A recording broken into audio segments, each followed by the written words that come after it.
जालेंद्र सुपेकर यांनी कैद्याकडून 550 कोटींची मागणी केल्याची माहिती आहे असं अंजली दमानिया यांनी म्हटले। 550 कोटी दे आणि जेलमधून बाहेर ये, नाहीतर जेलमध्येच राहशील असं सुपेकर यांनी सांगितल्याचं अंजली दमानिया यांनी म्हटलंय।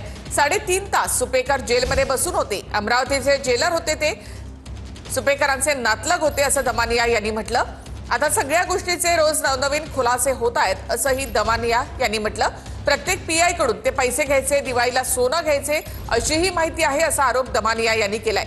गृहमंत्र्यांना मी या संदर्भात पत्र पाठवणार आहे असं अंजली दमानिया यांनी म्हटलंय।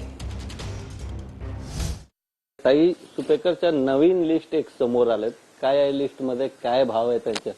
काल अशी बातमी होती की एक जे गुन्हेगार होते जे आधी पुण्याच्या जेलमध्ये, येरवडा जेलमध्ये होते, त्यांना तिथून अमरावतीला हलवण्यात आलं। पहिलं तर ती बातमी अशी होती की 500 कोटी रुपये त्यांनी मागितले त्या कैद्याकडनं।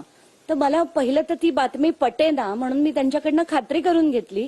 तर त्यांचं असं म्हणणं होतं की जेव्हा सुपेकर त्या कैद्याला भेटायला आले, ते म्हणाले तुझ्याकडे 1,500 कोटीची तुझी संपत्ती आहे हे मला माहिती आहे, मग त्यातले जर 500-550 कोटी तू मला दिलेस तरच तू जेलमधनं बाहेर येशील, नाही तर इथे सडशील, अशी ही जी माहिती मिळाल्यानंतर